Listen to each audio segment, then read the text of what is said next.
Bonjour, c'est Trado. Je vous propose aujourd'hui l'analyse technique des grands indices, le France 40, l'Allemagne 30, l'Euro 50, le Japon 225, l'US 30 et un tour d'horizon de ce que fait le pétrole Brent. On commence par les précautions d'usage. Il ne s'agit pas de l'opinion de CMC Markets.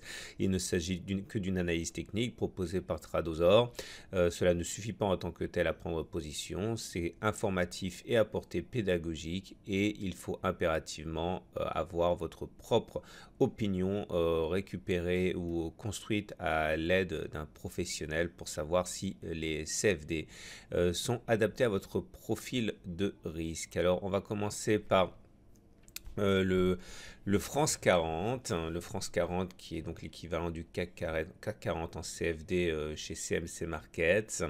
En données mensuelles, on voit que les choses sont bien orientées et bien parties. Nous sommes toujours au-dessus d'un nuage comme ça qui croît.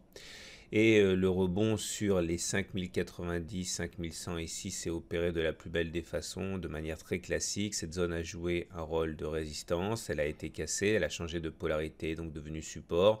Support sur lequel on a rebondi de nombreuses fois, aidé, il est vrai, cette fois-ci par la moyenne mobile à 20 mois dont la pente croissante nous assurerait qu'il y aurait des acheteurs sur ces niveaux. Et on est donc reparti de l'avant. Toujours guidé que nous sommes dans ce canal ascendant orange. La bougie qui s'est achevée le mois dernier nous a donné l'opportunité de constater un avalement haussier, hein, corps rouge avalé par corps vert. Et cela signifie statistiquement qu'on n'a pas fait les plus hauts. Et vous remarquerez que la prochaine résistance importante se situe ici, hein, sur les 5800, correspondant à un sommet intermédiaire ici, obtenu en 2008. Nous avons également, en cas de mauvaise passe, donc des supports sur lesquels on peut éventuellement compter, le bas du canal orange, etc. Et ce n'est pas sans rappeler ce qui s'est produit déjà ici, vous voyez, ce sommet intermédiaire qui nous avait permis, une fois franchi, de construire un support sur lequel on a rebondi pour inscrire des plus hauts. Donc on espère que ce qu'il s'est produit se produira encore pour les haussiers. Regardez en zoomant un petit peu, on voit les indicateurs techniques qui sont également intéressants à suivre en ce sens qu'ils nous montrent que les indicateurs techniques sont bien orientés en données mensuelles. Maintenant, le RSI au-dessus de 50 et le MACD s'apprête à réaliser un non-croisement haussier, c'est-à-dire le MACD qui a fait semblant de croiser à la hausse son signal pour finalement repartir vers le nord. C'est généralement statistiquement porteur. On descend d'unité de temps, on regarde ce que nous propose le France 40 en données hebdomadaires. La tendance est neutre pour le coup, hein, on le voit bien au fait que le nuage comme ça est à plat. Quand le nuage est à plat comme ça avec des twists c'est généralement symptomatique d'une tendance neutre. Cela veut également dire que tant qu'on n'aura pas franchi les 5600 ici, on ne pourra absolument pas espérer rallier les 5800. C'est une zone ici de résistance avec laquelle il faudra compter, d'autant qu'on est monté très vite, hein, depuis la pénétrante haussière ici, 6 semaines de hausse. Ça fait beaucoup sans aucune consolidation. Donc là aussi, hein, il faut s'attendre à ce qu'il y ait des vendeurs, hein, en haut de ce canal gris. Vous noterez également, hein, que la plupart des clients CMC, à 60% quasiment, sont plutôt acheteurs. Regardez ce que nous propose l'Allemagne 30, l'équivalent CFD du DAX 30, qui est dans une configuration assez similaire, hein, si ce n'est qu'on est des plus hauts quasiment historiques, hein, puisqu'on est plus très loin des 13 500, notre prochaine résistance. On a bien rebondi là aussi sur la zone des 12 000 en données mensuelles correspondant à la fois à la moyenne mobile à 20 mois et ici à la résistance qui a changé de polarité et est devenue support. Là aussi on avait une bougie très encourageante sous forme d'avalement haussier le mois dernier qui produit des effets beaucoup plus rapides sur le DAX qu'elle en a produit sur le CAC 40. Nous avons donc ici à 12 000 le prochain support, à 13 500 la prochaine résistance. Les indicateurs techniques là aussi nous renvoient un signal positif un peu différent du précédent parce que le MACD nous donne un croisement haussier avec un RSI qui est au-dessus de 50, c'est généralement porteur. En données hebdomadaires, effectivement, on est toujours dans le nuage.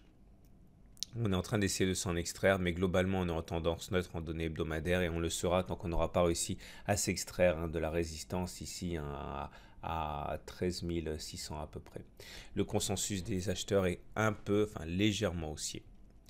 Regardez l'indice phare américain, l'US 30, correspondant au Dow Jones, au DJ30. Et là aussi, la tendance en données mensuelles est sans équivoque haussière avec un nuage croissant, une Kijun, une Tenkan qui sont travaillées actuellement, enfin la Tenkan qui est travaillée. Regardez ces longues mèches hautes, hein, basses, qui montrent bien la chasse aux bonnes affaires, hein. Ça me fait penser à ce qu'il s'est produit ici, par exemple, vous voyez, avant l'explosion haussière. Une chose est sûre, hein, c'est que les supports sont extrêmement travaillés, et qui dit travailler dit aussi acheter quelque part, hein.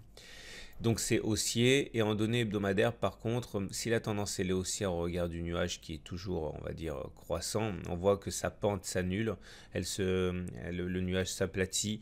Cela me fait éventuellement craindre la naissance, hein, d'un trading range compris entre 23 300 à 26 700. La tendance au regard des clients CMC est globalement neutre là aussi, mais en tout cas ce n'est pas baissier. L'indice pan-européen, maintenant, données mensuelles, n'est pas aussi fringant, hein, que le sont le CAC ou le DAX, puisque la tendance semble neutre en données mensuelles pour cet indice qui reprend en compte les 50 plus grosses capitalisations européennes, avec en point haut, hein, les 3700 et en point bas les 2600. Globalement, le nuage, vous voyez, il n'a pas d'orientation particulièrement haussière ni baissière. Il est à plat. On pourrait même envisager de chercher 2600 tout en restant en tendance neutre, hein, sur l'euro 50. On a cependant ici des acheteurs, hein, qui seront sans doute friands d'actions, hein, si on devait aller chercher cette oblique rouge. Et en données hebdomadaires, c'est neutre aussi, hein, donc tendance neutre en données mensuelles, tendance neutre en données hebdomadaires. Regardez, entre 3700 et 3200, globalement, le cœur des investisseurs balance. Ce sont des zones qui ne sont pas faciles à passer. Le nuage ayant twisté ici, on est effectivement en tendance neutre. Il ne faut pas s'attendre à aller beaucoup plus haut que 3700 dans un premier temps, puisqu'encore une fois, c'est la borne haute de la tendance neutre, hein. Par contre, le consensus des clients est très haussier sur l'indice pan-européen. Passons maintenant à l'indice Nippon phare. Encore une fois, la même configuration données mensuelles. Vous voyez où ce sommet ici a été cassé, changé de polarité et a servi de base de rebond. A priori, les acheteurs maintenant visent le haut de ce repère noir ici aux alentours de 24 000. La tendance elle est haussière en données mensuelles, hein, on est au-dessus du nuage, au-dessus de la Tenkan, au-dessus de la Kijun. Et en données hebdomadaires, c'est toujours haussier également. Vous voyez, le nuage n'a pas twisté, on est toujours en tendance haussière avec un nuage qui croît. On est repassé au-dessus de la Tenkan, on est repassé au-dessus de la Kijun. L'attaque baissière d'il y a 2 mois a laissé très peu de place finalement au doute, hein, puisqu'on a rebondi assez facilement. Les clients sont très acheteurs sur le Japon 225, hein, les clients de CMC Markets, avec un sentiment positif et une tendance affaiblie mais toujours haussière, hein, en données hebdomadaires. Et on termine avec le pétrole Brent qui est en données mensuelles neutres. Vous le voyez, hein, on est dans le nuage. Alors la chose intéressante à noter, c'est qu'on avait une zone ici de résistance qui a été franchie, hein. Vous voyez, ça a été une zone de support. Elle a changé de polarité ici, elle est devenue résistance. Ça a été très très clair sur l'attaque à laquelle vous pouvez assister ici. Et finalement, après hésitation, on arrive à sortir la tête hors de cette zone. Donc c'est très intéressant à suivre, hein. Il y a beaucoup d'acheteurs, à mon avis, qui vont saisir ce signal pour aller viser.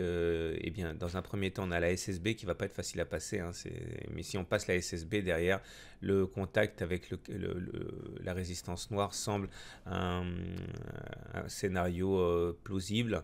Et en données hebdomadaires, on retrouve notre zone fraîchement passée ici en orange. On voit également que nous nous rapprochons d'un canal, du haut du canal haussier rouge ici. Il y aura des vendeurs sur ces niveaux. On verra s'ils seront suffisants pour contrecarrer les acheteurs. En tout cas, la tendance elle est clairement neutre. Vous le voyez, on est au-dessus du nuage qui monte. Par contre, le consensus des clients CMC est neutre, hein, sur le pétrole. Voilà ce qu'on pouvait dire pour les grands indices et pour le pétrole. Voilà, je vous souhaite une bonne semaine et je vous dis à la semaine prochaine pour la mise à jour.